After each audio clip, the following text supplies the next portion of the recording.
With 1,300 hog producers in the state, we're lucky enough to be at one today. Join us to tour Mr. Scudder's farm. We're going to learn a little bit about how hogs are raised, as well as what it's like to be involved in agriculture. Hi, my name is Mike Scudder. This is my grandson, Cason. We live in Smith County in a little community called New Middleton.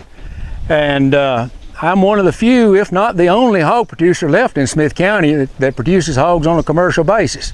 We raise our hogs fair to finish, and by fair to finish I mean we raise them from the time they're born as babies until they go to market for slaughter. We market around 800 hogs per year.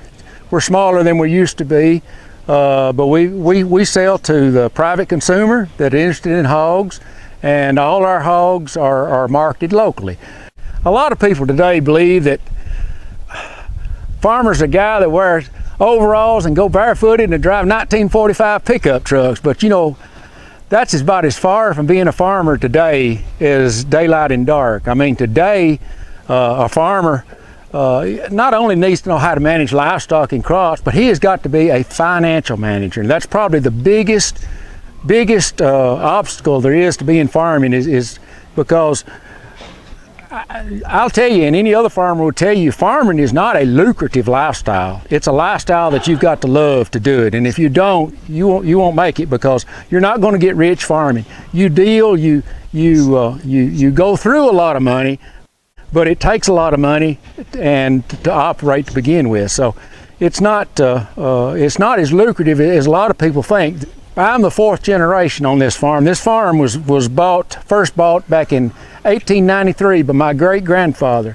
And today I farm it with my son, David, who's the fifth generation. We farm together, and we raise hogs and cattle and some row crops.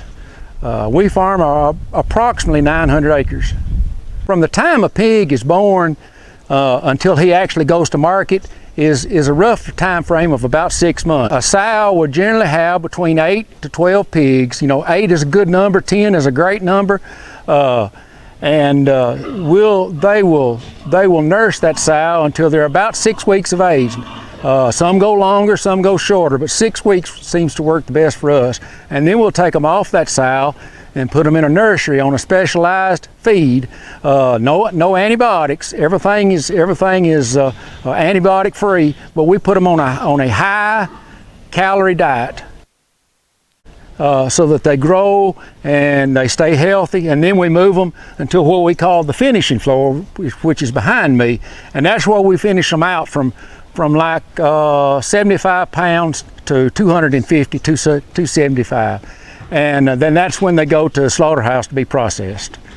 So if somebody was to ask me how would you find locally grown produce or products, my first advice would be contact your local UT Extension Service, because they know everybody in the area that produces stuff that sells off the farm. And then like myself, my son is gone to selling meat off the farm. We currently sell pork and beef through Gornsville Drugs. They have a freezer over there. He gets meat in almost every week, at least every 2 weeks. And so if anybody was interested in some farm-grown beef and pork, contact Gornsville Drugs. They'll take your order. If they don't have the meat, they will take your order. Cason, what's your favorite part of the farm? What is it you like to do the best? My favorite part on the farm is probably shelling corn and cutting hay for our livestock. You do? What about working beef cattle? You like it when we get the calves up and work them? Yes, I like to work them when we put the tags and see if they're pregnant or not. Thank you so much to Scudder Farms for having us out today. We hope you will tune back in with us for Meet a Farmer Monday.